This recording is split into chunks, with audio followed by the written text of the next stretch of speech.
नमस्कार बच्चों, हमारा आज का वीडियो कक्षा 9वीं के पुस्तक भाग 1 क्षितिज के गद्य खंड में राहुल सांकृत्यायन जी द्वारा रचित ल्हासा के ओर पाठ के बहुकल्पित प्रश्नोत्तर पर आधारित है। बच्चों, यह प्रश्न केवल वर्तमान में चल रही परीक्षा हेतु उपयोगी नहीं है, वरन पाठ के गहन अध्ययन में भी सहायक सिद्ध होंगे। तो प्रारंभ करते हैं प्रश्न। पहला प्रश्न है, ल्हासा की ओर पाठ के रचनाकार हैं प्रेमचंद, हरिशंकर परसाई, राहुल सांकृत्यायन। बच्चों, उत्तर होगा राहुल सांकृत्यायन। दूसरा प्रश्न है, राहुल सांकृत्यायन का मूल नाम क्या था? ऑप्शन है केदारनाथ, केदार पांडे, केदार सांकृत्यायन। उत्तर होगा केदार पांडे। अगला प्रश्न, राहुल जी ने बौद्ध धर्म की दीक्षा कब और कहाँ ली? सन 1913 में श्रीलंका में, सन 1928 में काशी में, सन 1932 में तिब्बत में। बच्चों, उत्तर होगा 1930 श्रीलंका में। अगला प्रश्न है, डैश लेखन में राहुल जी का स्थान अद्वितीय है? कविता लेखन में, कहानी लेखन में, यात्रावृत्त में। उत्तर होगा यात्रावृत्त में। अगला प्रश्न, राहुल जी की प्रसिद्ध कृति है हिमालय परिचय, किन्नर के देश में, पुनर्नवा, अनाम दास का पोथा, अशोक के फूल, तट की कहानी। बच्चों, उत्तर होगा हिमालय परिचय, किन्नर के देश में। अगला प्रश्न है, सन 1929-30 में राहुल जी ने तिब्बत यात्रा किस मार्ग से की थी? हिमालय के, नेपाल के, सिक्किम के। बच्चों, उत्तर होगा नेपाल के। अगला प्रश्न, मित्र सुमति के जान पहचान के लोग कहाँ मिले? थोंगला से पहले के गांव में, थोंगला के आखिरी गांव में, थोंगला में। उत्तर होगा थोंगला के आखिरी गांव में। अगला प्रश्न है, सबसे निकट टांडा कौन सा था? फड़ी, कलिंगपोंग, थोंगला। उत्तर होगा थोंगला। थोंगला डांडे की ऊंचाई कितनी थी? 17-18 हजार फीट, 10-12 हजार फीट, 8 हजार फीट। उत्तर होगा 17-18 हजार फीट। अगला प्रश्न है, रास्ता भटकने के बाद लेखक लंगोर कब पहुंचा? करीब 2 बजे, करीब 4 बजे, करीब 6 बजे। बच्चों, उत्तर होगा करीब 4 बजे। अगला प्रश्न है, लंगोर के बाद लेखक और उनके साथी कहाँ पहुँचे? शेखर विहार, तिंगरी थोंगला, तिंगरी। उत्तर होगा तिंगरी। अगला प्रश्न है, तिब्बत में भारवाहक को क्या कहा जाता है?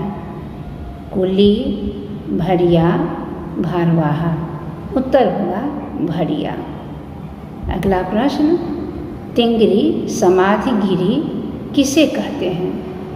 तिंगरी मैदान में के भीतर छोटी सी पहाड़ी को, तिंगरी बाबा की समाधि को, तिंगरी गांव को। उत्तर होगा तिंगरी मैदान के भीतर छोटी सी पहाड़ी को।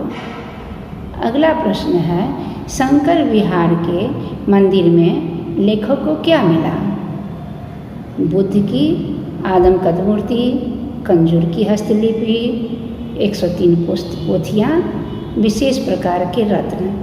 तो बच्चों, उत्तर होगा कुजर की हस्तलिखित पोथियाँ। अगला प्रश्न है, कुंजर की हस्तलिखित एक एक पोथी का वजन कितना था? 15-15 शेर, 20-20 शेर, 25-25 शेर। उत्तर होगा 15-15 शेर।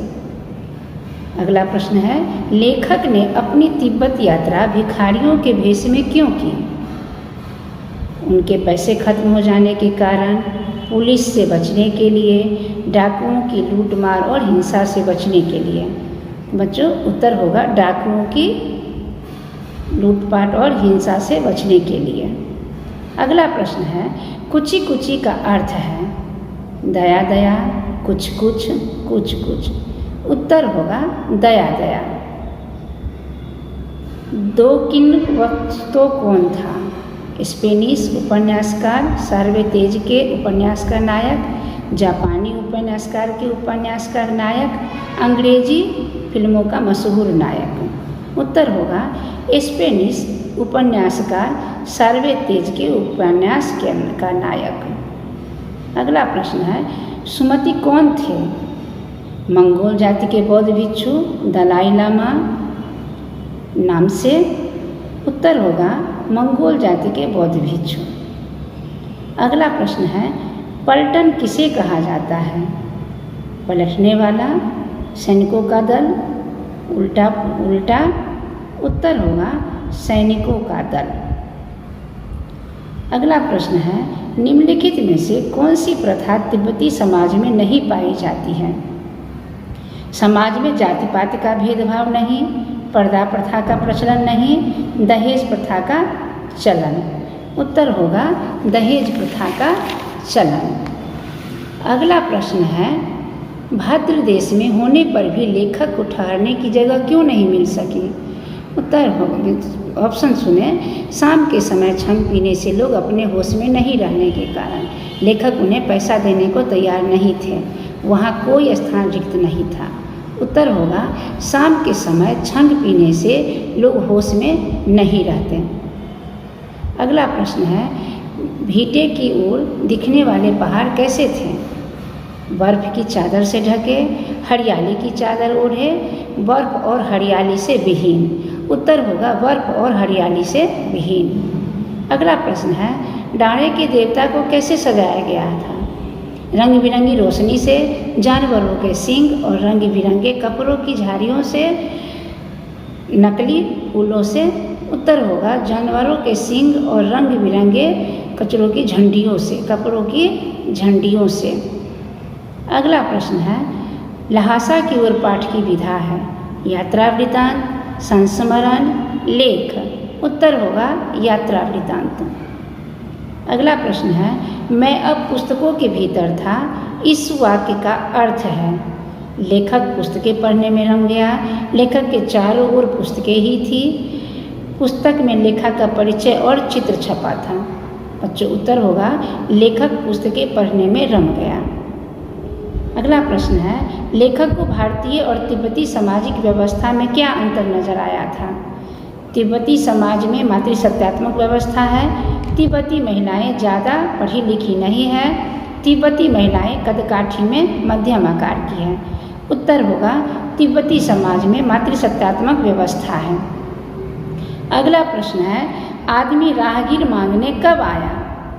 परित्यक्त चीनी किले में जाते समय, परित्यक्त चीनी किले से लौटते समय, परित्यक्त चीनी किले के भीतर रुकने पर। उत्तर होगा परित्यक्त चीनी किले से लौटते समय। अगला प्रश्न है, तिब्बत में कृषि योग्य जमीन की क्या स्थिति है?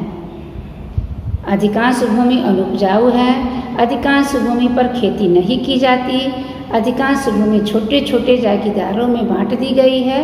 उत्तर होगा अधिकांश भूमि छोटे छोटे जागीदारों में बांट दी गई है। अगला और अंतिम प्रश्न है, राहुल जी का देहावसान कब हुआ? सन 1965 में, सन 1956 में, सन 1963 में। उत्तर होगा सन 1963 में। तो बच्चों ये थे पाठ ल्हासा पर आधारित प्रश्न। आशा करती हूँ यह अत्यंत उपयोगी सिद्ध होंगे। धन्यवाद।